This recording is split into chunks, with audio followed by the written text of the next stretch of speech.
नमस्कार, मैं कनिका दास। मैं मौजूद हूँ ग्राम सभा विजयपुर गोवा में, जहाँ मेरे साथ प्रधान प्रतिनिधि के रूप में राहुल पांडे जी मौजूद है। मैं इनसे जानना चाहूंगी कि अभी तक इन्होंने 4 साल में अपने ग्राम सभा में क्या क्या विकास कार्यों को अंजाम दिए हैं और आने वाले 1 साल के लिए क्या रूपरेखा तैयार की है ताकि इस ग्राम सभा का कायापलट हो सके।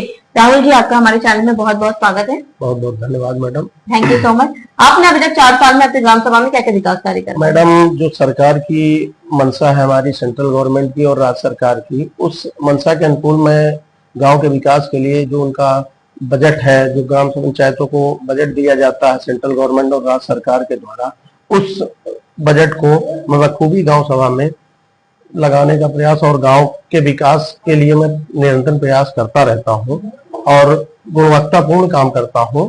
और अभी तक जो मंशा है जो सरकार की वो है, उस पर मैं पूरा काम करता आ रहा हूं। और आगे की जो मंशा है हमारी, आने वाले जो 1 वर्ष बचा हुआ है, 1 वर्ष का कार्यकाल, मैं ये चाहता हूं कि मैं ग्राम पंचायत में कुछ ऐसा करूं कि हमारी ग्राम पंचायत जो है उस चीज को याद रखे कि कोई प्रधान हमारे यहाँ काम कर रहा था। आवास और शौचालय कितने आवंटित हुए? लगभग 50 से 60 आवास हमारे इस कार्यकाल में, इस 5-4 सालों में लगभग प्राप्त हुए हैं प्रधानमंत्री आवास, और 4 से 5 आवास जो है मुख्यमंत्री आवास। स्वच्छ भारत मिशन में आपकी क्या राय है? स्वच्छ भारत तो स्वस्थ भारत, स्वच्छता को लेकर आप अपने ग्राम सभा में क्या क्या काम करवा रहे हैं? स्वच्छता को लेकर शौचालय और नालियों का काम जो है हमारे गाँव में पूरा किया गया है। लगभग 10 से 12 नालियां जो है, बड़ी नालियां हमने बनाया है। कुछ कार्य हमारे और निधियों से भी कराए गए हैं, जैसे जिला पंचायत की निधि से ये सब कार्य जो है कराए गए हैं और यही सब चल रहे हैं। ओडीएफ में आपकी ग्राम सभा हो चुकी है, आरआरसी सेंटर वगैरह बन चुका है, कूड़ा गाड़ी आ चुकी है? जी बिल्कुल, कूड़ा गाड़ी आ गई है, आरआरसी सेंटर कंप्लीट है हमारे यहाँ, उस पर काम भी चल रहा है। पेयजल के लिए हमारे यहाँ टंकी भी बना दी गई है।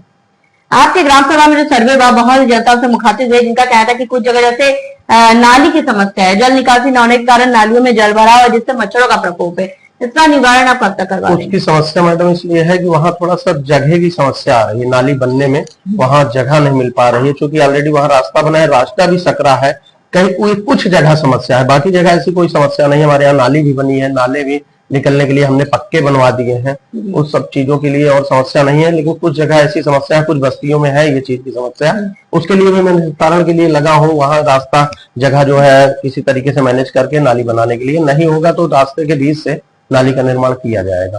कोटेदार लेखपाल कैसे आपकी ग्राम सभा में? सब ठीक है, अच्छा है, मैं कॉपरेट करते हैं। कोई थोड़ी बहुत शिकायतें तो आती हैं, लेकिन उस चीज का निस्तारण किया जाता है।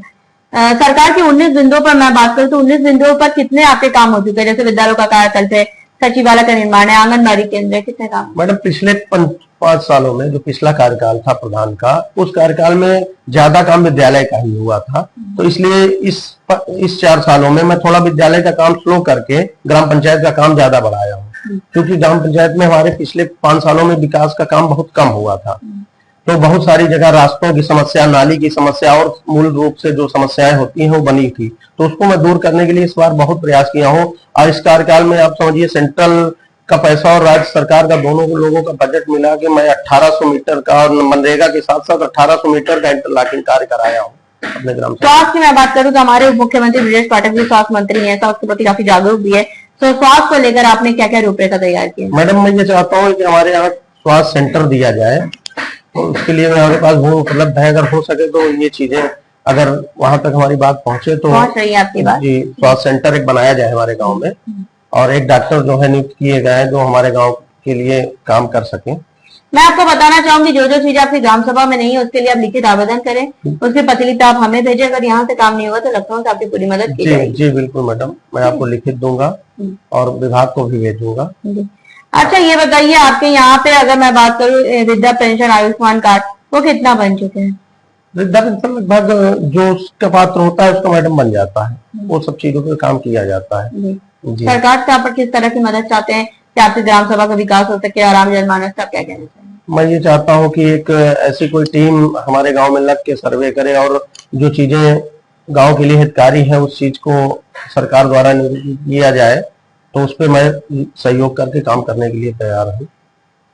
हमारे साथ प्रधान जी मौजूद थे, इनका साफ तौर पे कहना है कि इन्होंने अथक प्रयास किया कि इस ग्राम सभा को नंबर 1 ग्राम सभा बनाया जाए। जैसा कि उन्होंने साफ तौर पे कहा, इनका ड्रीम प्रोजेक्ट का सपना है इस ग्राम सभा में एक बारात घर बनाना, जिसके लिए लिखित आवेदन कर चुके हैं, जिसकी प्रतिलिपि हम सरकार तक जरूर पहुंचाएंगे। जब हम ग्राम सभा में सर्वे किए थे, बहुत सी जनता से मुखातिब हुए थे, जिनका कहना है कि कुछ जगह जैसे नाली की समस्या, जिस पर हमने आपसे वादा किया था, गांव की कहानी प्रधान की जुबानी आप तक ले आएंगे, प्रधान की समस्याओं से भी आपको रूबरू कराएंगे ताकि आप इनको वक्त दे।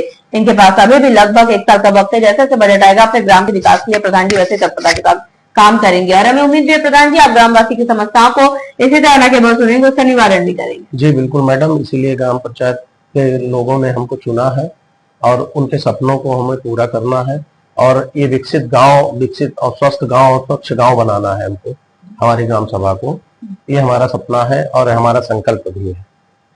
अब देखने वाली बात बस ये होगी कि इस ग्राम सभा को हम एक आदर्श ग्राम सभा के रूप में लखनऊ ले जाते, यानी वीडियो जर्नलिस्ट संदीप प्रताप सिंह के साथ मैं कोनिका दास, उत्तर प्रदेश, लखनऊ।